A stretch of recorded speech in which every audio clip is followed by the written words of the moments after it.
The second element is to identify the ideology itself. Now, again, the Quilliam Foundation's main purpose is to provide a counter-narrative, is to critique, refute, and challenge this ideology wherever we find it.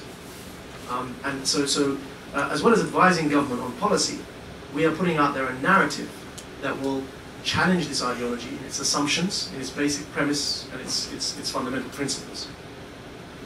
We assert that Islamism is in fact an irreligious manifestation of modernity. Now that doesn't mean there's anything wrong with being irreligious or being modern.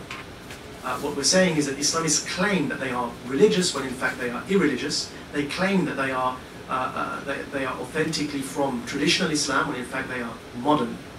And the title of my forthcoming book, hopefully on this subject, is going to be Islamism, the Last Man-Made Ideology, which is an in-joke because HD activists refer to capitalism and communism as man-made ideologies, and that's one of their refutations of them, because they of course have the divine ideology, where in fact our point is that Islamism is also a man-made ideology.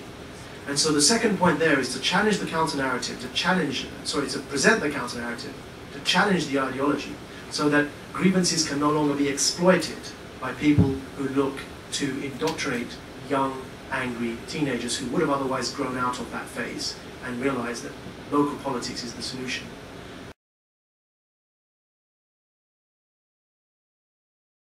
And the solution in the end, just to finish off, what we're proposing is that Muslims genuinely develop a Western Islam that's at home and indigenous to the West, specifically in our case Britain, that theologians who are born and raised in the West develop an Islam that's at home and at one with the culture of its society, as happened historically.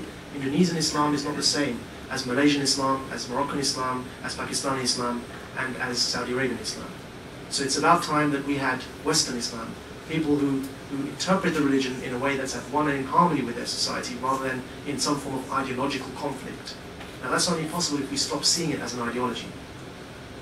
And so that's what we're hoping to achieve. And eventually, in terms of politics, we advocate that Muslims engage in politics not as Muslims, but rather as citizens. Muslim-centric politics is counterproductive, it's divisive.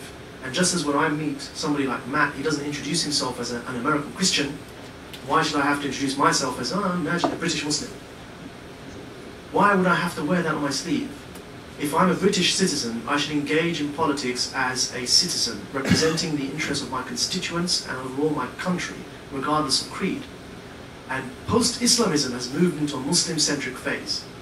And that is an encouraging development because it's abandoning the ideology, but there's still the whole emotive sort of let's look after Muslims alone idea, which we're encouraging people to move away from as well. So that just gives you a brief snapshot as to where we're looking to take this whole thing and how we're looking to take it there.